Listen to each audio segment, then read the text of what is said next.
Christos radeteka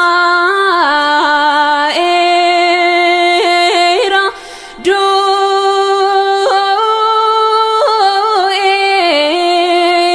edwasan dua belisira awal cheke sekanjrani hondaf trenya bera la tira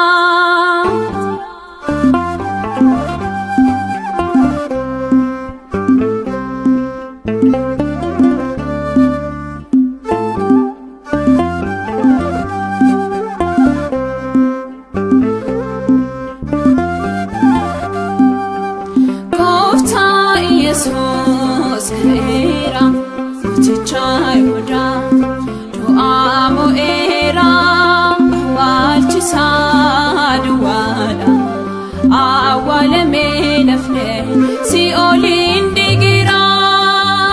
Kofta Jesus era Tawahidoo du'amo era awalchisa duwala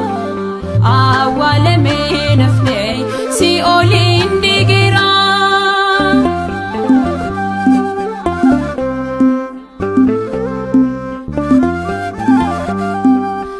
Mariame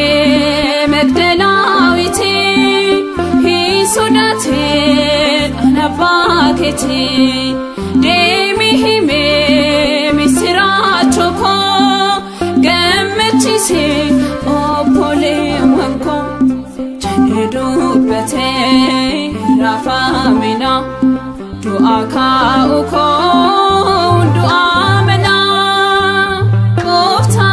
Jesus era Tawahidoo du'amo era awalchisa duwala awale menafne si olin digira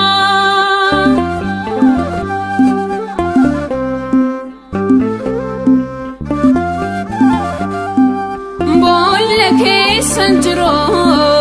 Christosi hin figina Yohannes Petrosi fagadani ma awal chera akadubete du'amo era dubete rafamina du'a ka uko du'a mena Kofta Jesus era Tawahidoo du'amo era awalchisa duwala awale menafne si olin digira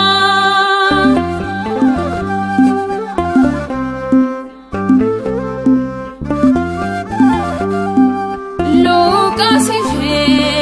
kalayopa abdi dibia tikuntaba Jerusalem garabiyako iti dibia himaka oko dubate rafamina du'a ka uko du'a mena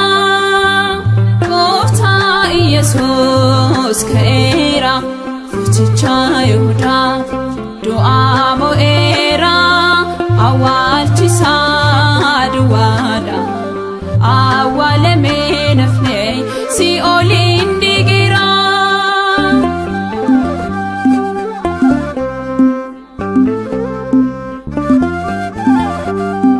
Ameni Thomas in sodatini shakin butamte Kofta ken qorine mene tufate kalenu simete ijan gere fuldura dabete machaf gudat kan katabamne bayrawate kan hiran fatamne Kofta Jesus era Tawahidoo du'amo era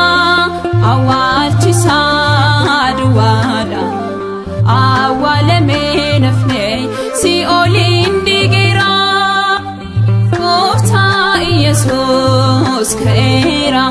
Gochicha Yihudaa du'aa